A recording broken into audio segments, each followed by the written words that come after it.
So you have heard about all these BC birds, and you want to do and go out and do some birding. The first thing you might want to do, is to go back to your laptop and hit eBird.ca. That's eBird.ca, and you'll have a wealth of information and resources to help you with your birding. So that's eBird, not eBay. If it's eBay, you'll end up shopping and spending some money that for things that you may or may not need. In the next few minutes, I'm going to take you through that site. Actually, of course, you can do it by yourself, going home, and just explore the site by itself. But since you're here, let's spend a few minutes on it.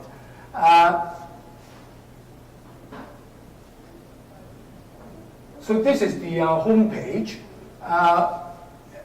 If you go to the tab that is Explore Data, one there, and go up to Explore Region,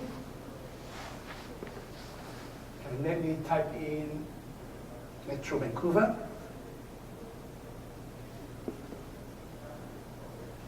Use, go to hotspot.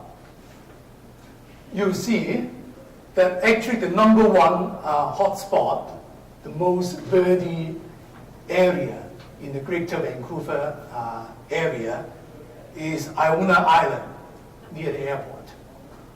On a year-round basis, you can expect to see as many as 273 species, and so on and so forth down the list. The second one being Rifle Bird Sanctuary in Delta, on West Ham Island, and so on and so forth. So obviously, if the most birdiest place is your criteria, then you want to go by this list. But if there's some place that would be nearest to your where you are, then you want to pick from this list as well. So what I'm really saying is that this is a resource to help you to decide where to go for birding.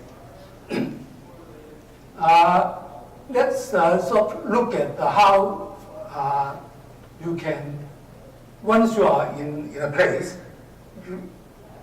and start birding, you would like to keep a record of what you might see. And this is what you would do. You would go to the tab where you submit your observations.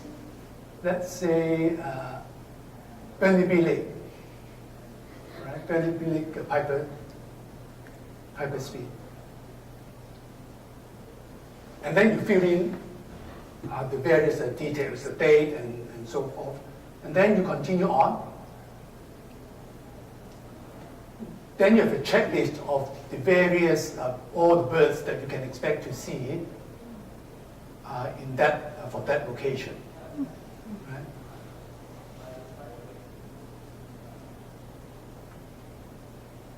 So that's how you enter data, your observations, into a checklist.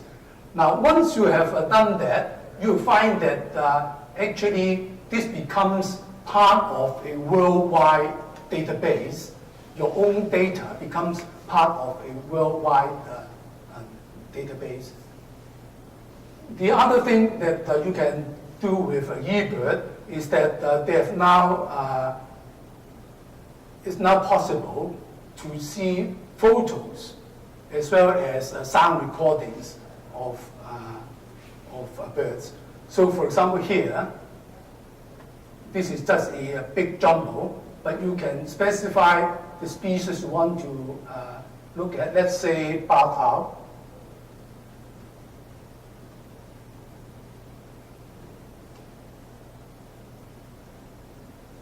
And this would be all the barred owls that are in the library.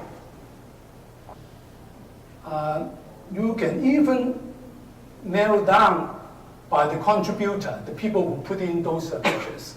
And let me be a bit immodest and put in my own and see what it comes up with.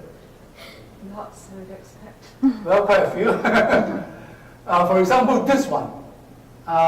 This one that I saw in Camosun Bob in June of this year. And this is, I think, a baby. And she was trying to get me to go away. She was trying to spread her tails to scare me, to make herself big. So I think this is just an idea of the kind of resources that you can make eBirds into that would help in your day-to-day birding. Thank you very much.